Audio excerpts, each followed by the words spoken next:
embodied leadership? So I get this question all the time.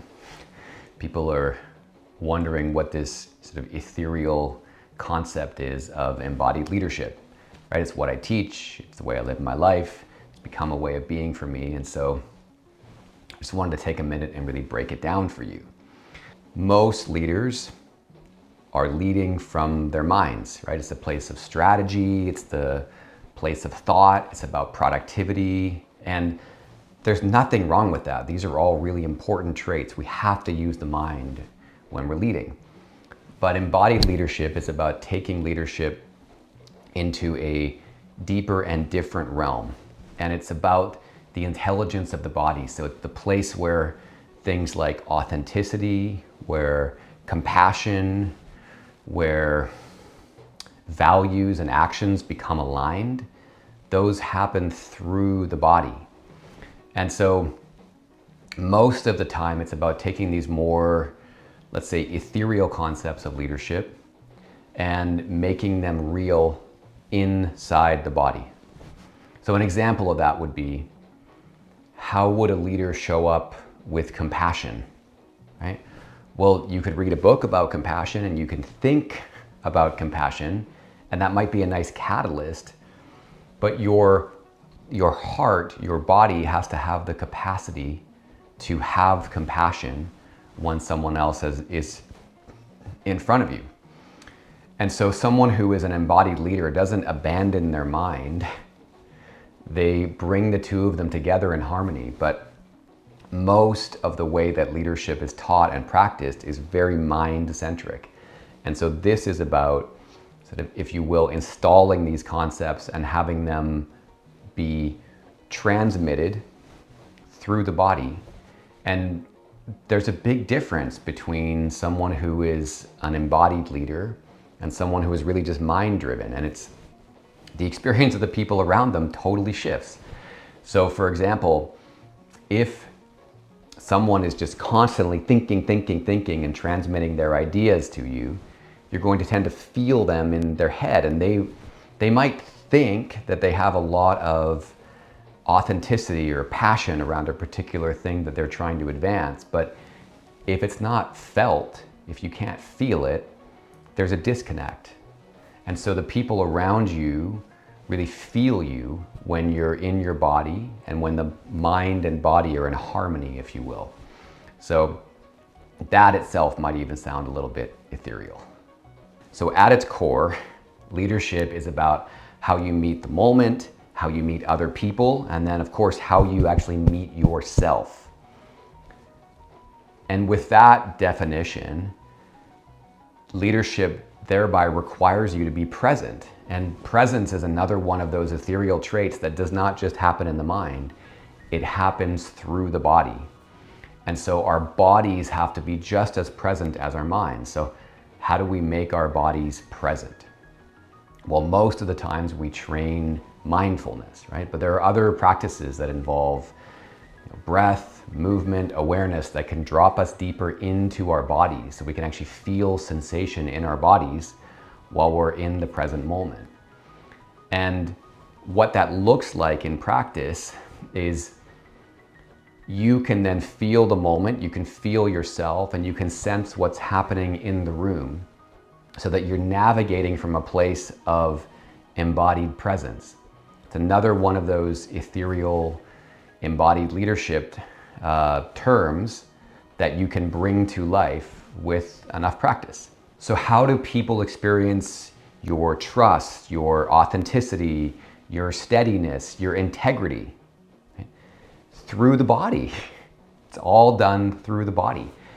And that's why it's such an important area of training, but it's not theoretical. So there are practices that you can go into where you can take yourself into a state of embodied presence so that you can lead from the body. It's not that you shut your mind off, they work in harmony. So embodied leadership obviously requires you to be embodied. So that means that both your mind is rather quiet and you can sense what's happening in your body. So it sounds really simple, but it actually takes practice. Like most of us weren't trained to be in our bodies. We were mostly trained to be in our minds, and nothing wrong with that, but it just requires us to train different pathways. So it might even just be that we're tracking breath inside our body and how it's moving. Maybe we can feel sensation moving through our bodies. All those things require practice. So this is, again, not just a theoretical concept. It has to drop deeper and land in the body, and that happens through practice. And that dedicated practice over time, maybe it's 10, 15 minutes in the morning, something like that, or even before you have a big interaction. That's how this concept of embodied leadership starts to become real. So there's no hacks, there are no shortcuts to it. It does require the work, but it's different work, for instance, than reading or listening to a podcast about a leadership topic. It requires that you practice getting into your body, feeling your heart, feeling your spine, feeling yourself rooted to the earth. So what does it feel like if you're embodied?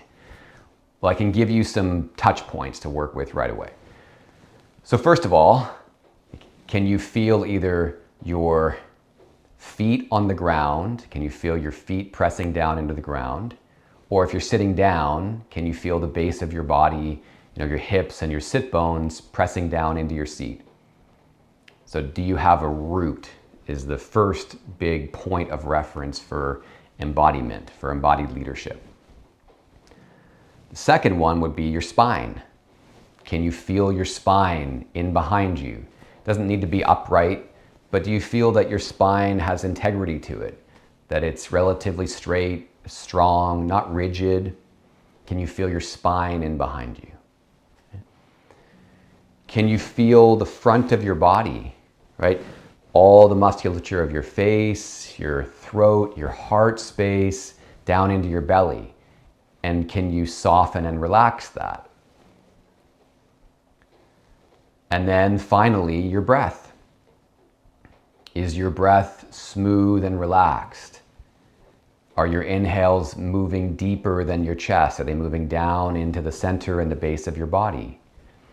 So if we have all those four pieces, if we have a base, a rooted base, if we have a strong spine, if the front of our body is soft, open, sensitive even, and if our breath is smooth and relaxed and we can sense all those things, then we could say that we're embodied. And so if you just do a quick body scan right now, you'd be able to get a sense. And so just even that felt sense and that practice is a way to help to drop you deep into your body. And then your mind and body can be in harmony, they can be aligned. And then from this point, you can meet the moment. So let's assume that you're stepping into a situation that requires you to be decisive. So then you might need to find a little more of your spine, or you might need a little deeper rooting so you can feel secure and you can feel confident in the decision you're about to make. Or maybe the decision is going to impact people. It could be your business, your family, your community, whatever. And so you may need to soften your heart. So the front of your body has to be softer. So you can use these points of connection to help guide you in the moment. Maybe you sense that your breath is shallow, which probably means that you're starting to think and maybe you're moving a little too quickly. So you might deepen your breath to help slow you down or to help you gain clarity.